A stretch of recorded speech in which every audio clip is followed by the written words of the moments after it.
Well, welcome to my first case review live. As Ashley mentioned, I'm Kristen Baugnon. I'm a head and neck neuroradiologist from Emory University down here in Atlanta, Georgia. And hopefully today I'm going to review some interesting head and neck cases with you.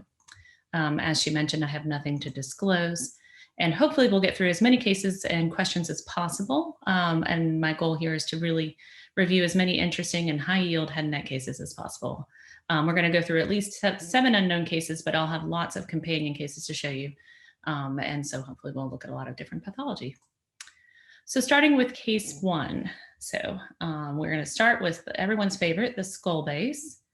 And I'm going to show you some scrolling images of a 25-year-old patient with headache.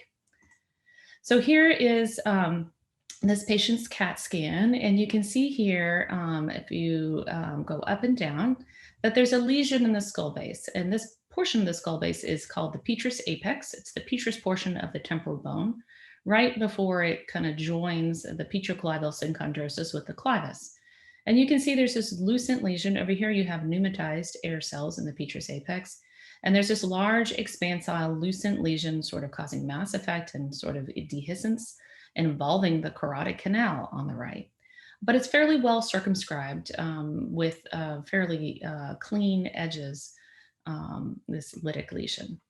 So we saw this lesion. The next step is to recommend an MRI to further characterize this lesion. Any lesion of the skull base, especially the petrous apex, CT and MRI is complementary. So here's this patient's MR. We started out with the FLAIR images here, and you can see nothing really going on in the brain, but there's this very bright, very T2 hyperintense lesion in the right petrous portion of the temporal bone. It's very bright on T2, and you can actually see there's a little fluid level within this lesion with a little bit of layering T2 relatively hypointense soft tissue.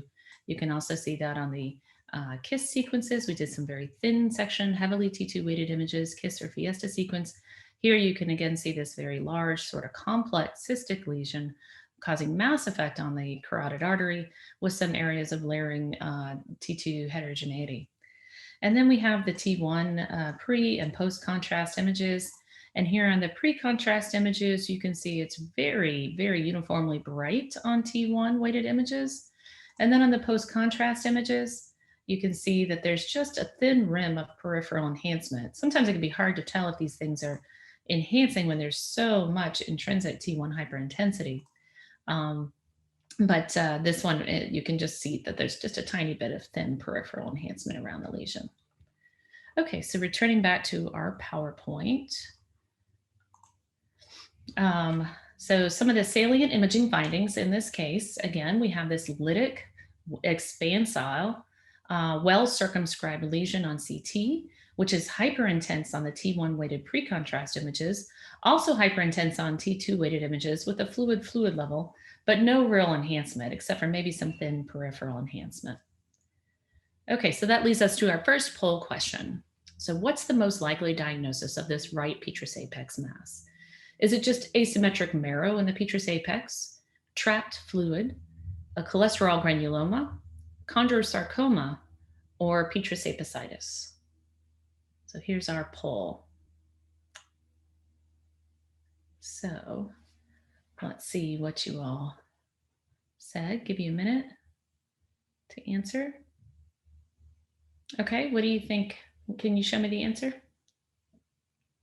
All right, good, 100%, awesome. Well, you guys are awesome. That's correct. I'm gonna close this. So yes, this is, a cholesterol granuloma. So pretty straightforward case. We're gonna start with the easier cases and move on to some harder ones. So cholesterol granuloma is the most common primary lesion of the petrous apex. It occurs as a result of bleeding into pneumatized air cells. Sometimes there are 2 theories as to how these develop. It can be a result of chronic obstruction or bleeding into hyperplastic mucosa within the obstructed cell.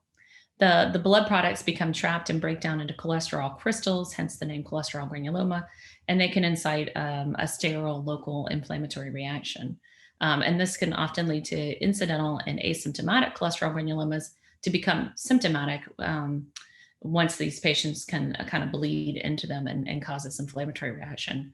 The symptoms can range from headache to other symptoms that result as a mass effect on the cranial nerves, such as hearing loss, tinnitus, vertigo, or even facial twitching. On CT, again, they're well-defined and expansile. As in this companion case, this is another case of the left petrous apex cholesterol granuloma. And you can see on the T1 weighted images, it's bright, but on the T2, you might think it's just some trapped secretions in the petrous air cells, because it still maybe looks like there's some septations, but on CT, you can see there are definitely no septations, and it's definitely well-defined and expansile. This is compatible with cholesterol granuloma. These are often treated with mastoidectomy and decompression, as they can continue to enlarge and cause compressive symptoms.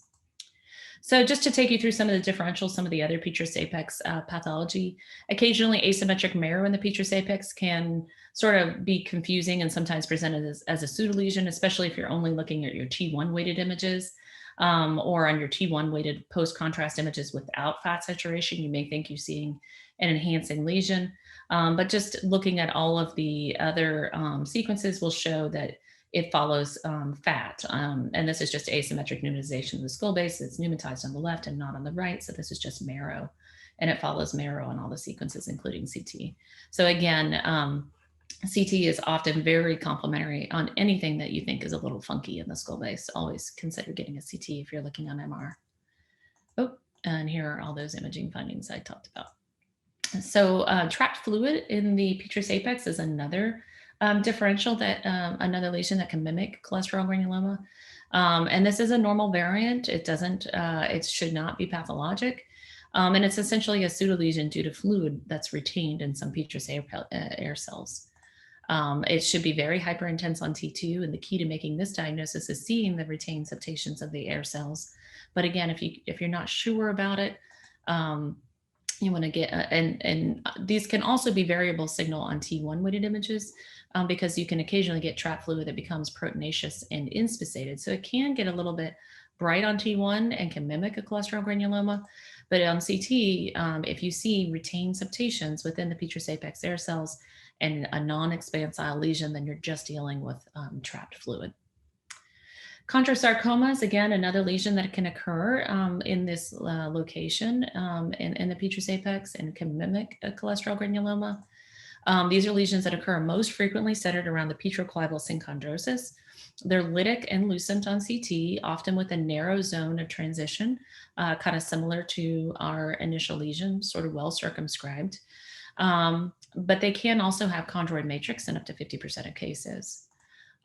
They are very characteristically very hyperintense on T2 weighted images. You can see it's just about as bright as CSF here. They can have lobulated margins. And this is similar to chordoma, which is also in the differential of these skull-based chondrosarcs. They're variably enhancing, as in this case of an avidly enhancing chondrosarc. But one way you differentiate from cholesterol granulomas, again, looking at the pre-contrast T1 weighted images, and they should, chondrosarcs definitely are not uniformly bright on T1. They may have some areas of mineralization and intrinsic T1 hyperintensity, but should not be sort of uniformly bright. Another example of a chondrosarcoma is sort of the more typical and classic chondroid matrix with those arcs and rings you can see. Again, centered sort of in the region of the petroclival synchondrosis, sort of eccentric in the region of the clivus and the petrous apex. And the more characteristic sort of heterogeneous and variable enhancement pattern. So, and then finally, the last example of a petrous apex pathology is petrous apicitis. This really presents in a very different fashion. These patients are really sick. They present with an acute infection. Usually it's contiguous extension of an otomastoiditis, as in this case, but you can also rarely get hematogenous extension. It's essentially a skull-based osteomyelitis, and patients are usually pretty symptomatic. Fever, elevated white count. They usually have otalgia and facial pain.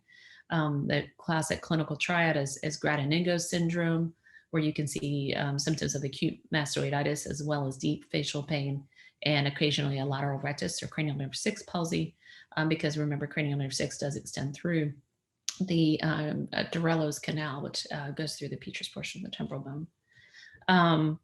Often on CT, you can see this expansile soft tissue in the petrous apex, but often associated with some trabecular breakthrough, the breakdown of the septations and areas of cortical dehiscence and erosion. And then obviously, if you see anything like this, you're going to recommend an MRI. Anytime you see any bony dehiscence of the skull base, you really should look on MR. And again, any skull-based pathology, CT and MR are complementary. And in this case, you want to do an MR to assess for intracranial extension, which you often have in these cases, as in this patient where you can see this sort of peripherally enhancing soft tissue in the petrous apex, but also extensive enhancement and of course in the mastoids, and then extensive enhancement of the surrounding marrow, and then adjacent dural enhancement and thickening. So the patient also had some meningeal signs. And you can also get associated vasospasm of the adjacent carotid and arteritis. These patients are typically treated with broad-spectrum antibiotics, but often mastoidectomy and surgical drainage is needed as well. So in summary, cholesterol granuloma can mimic an enhancing lesion. So you really need to make sure you look at your T1 weighted pre-contrast images, and for any petrous apex lesion, MRI and CT can be complementary.